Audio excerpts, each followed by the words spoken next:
Nini and her weird dance moves. Anyways, this is the Saturday night party we all have been anticipating. Welcome to my channel. My name is Okewumi and this is the Big Brother Naija review season 6 live on the Women's Talk Show. Earlier today I dropped a video of the housemates first group task today, and later in the evening they started preparing for their first Saturday night party in the house, which was themed Rep Your Style. So Rep Your Style basically was the theme of tonight's party. If you're watching my videos for the first time, please do ensure to subscribe right now before you continue, and also like this video and share it to your friends. Let's get straight into what we have for today.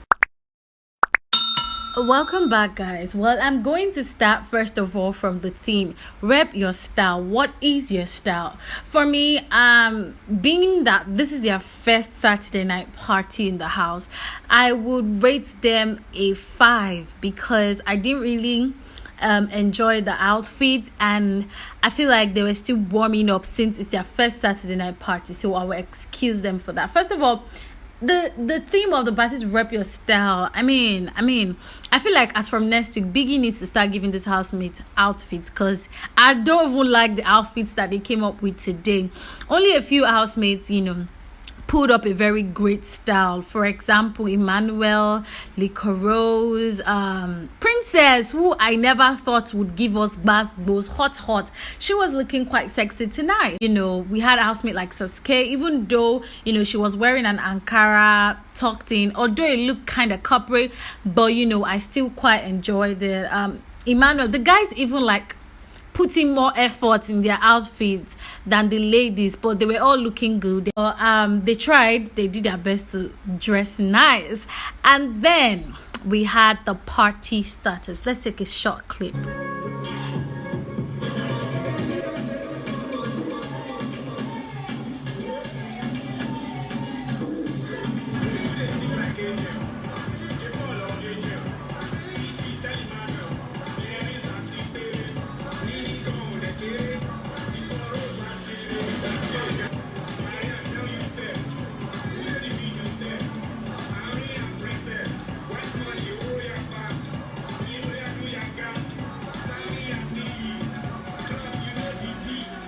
So apparently the party was lit. Did you hear that?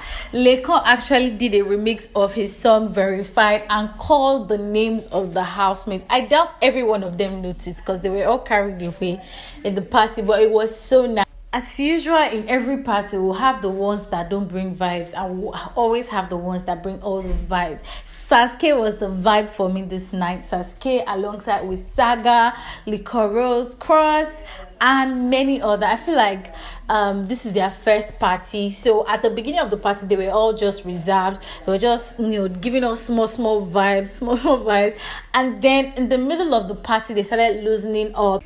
And damn, you guys needed to see Tega in today's party. She was all up for it, and people were just saying things like, is she not married? Yeah, she's married, but she was still giving us all the vibes. First of all, Maria was standing in the corner. Her, Peace, and Angel, they were just facing the mirror, looking at the mirror. I'm like, this one's not going to give us that vibe. Eventually at the middle of the party, Maria started dancing with other people. She danced with Pere, she danced with Boma, she danced with a few others. She even gave us some Igbo steps, and also Sammy and Angel, they were doing their thing in the corner as usual. And then Boma and Jackie B. Boma has been dancing with people, but the moment he just went to Jackie B's back, he was stuck there from the time he got there to the end of the party. Was at her back. I don't understand what he was doing there. Anyways, the housemate really had fun in the party. It was lit, I must say. Their first party, although they didn't give us all the energy compared to last year's first party. Lest I forget, Saskay reminds me a lot of Talani Badge. Like her moves and her steps really reminds me of Talani Badge. And Jackie B too, she reminds me of Erica, always opening tongue and dancing in one corner. Nini is just always confused with her dance steps. I don't understand. Anyways, the party came to an end, but the gist does not come to an end.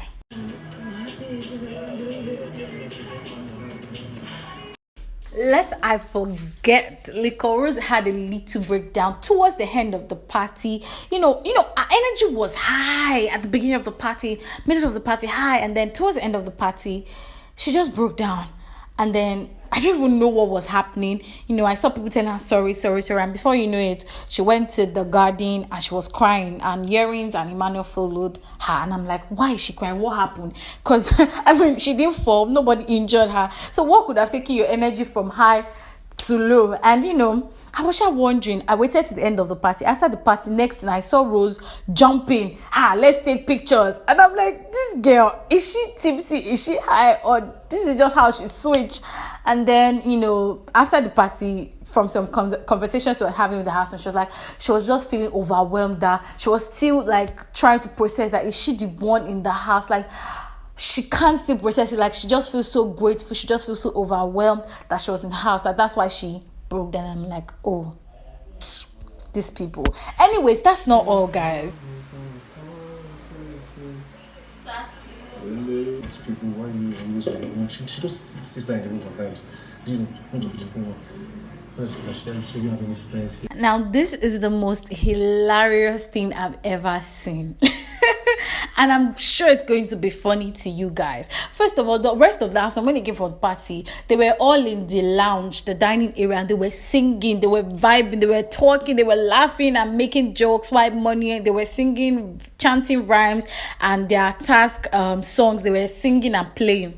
While Ari and Co decided to carry the wild card matter on their head of all night. Yeah, I know it's a tax, but Ari will not let this wild card matter sleep, and she will not stop trying to convince everybody that J. Paul and Liquorose are the wild cards. So while Ari and Nini were having their Licorice and J-Pop conversation, Saga called them and said that he has found a new wild card, and he was giving them there and said that Beatrice is the wild card, that he's very sure that he had a conversation with her today, and she said the reason why she has been acting all up is because she's scared for tomorrow's eviction, that she doesn't want to go home, that maybe by Monday she will be herself, but right now she's not herself. So that makes her the wild card, that yes, she's scared because she knows that everybody will pick her. This one, that one. He was just trying to make them sit, and those ones were still arguing that, are you sure that's why? And if she's the wild card, she will not be making it very obvious. That's how Saga carried three of them. Maria and Perry, they were on their own. No, we know that they are the wild card, but they don't know. So it's so funny how Saga went to table the matter to the wild cards themselves to convince them to see that another person is the wild card. Guys, isn't that very hilarious? And the funniest part, if these housemates actually pay attention like Biggie told them to do, it's not like Maria was lying that she's not the wild card, or she was hiding anything, or she was making it hard for them.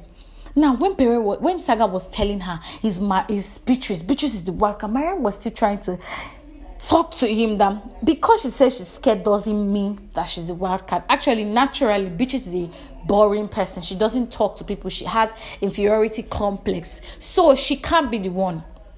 I'm saying this, she might not be the one. Don't put all your hopes there.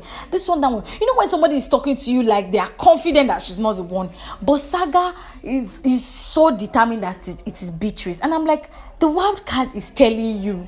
I know that they don't know, but the wild card is telling you that it is not Beatrice. You are still arguing with the wild card. Be like, say your confidence.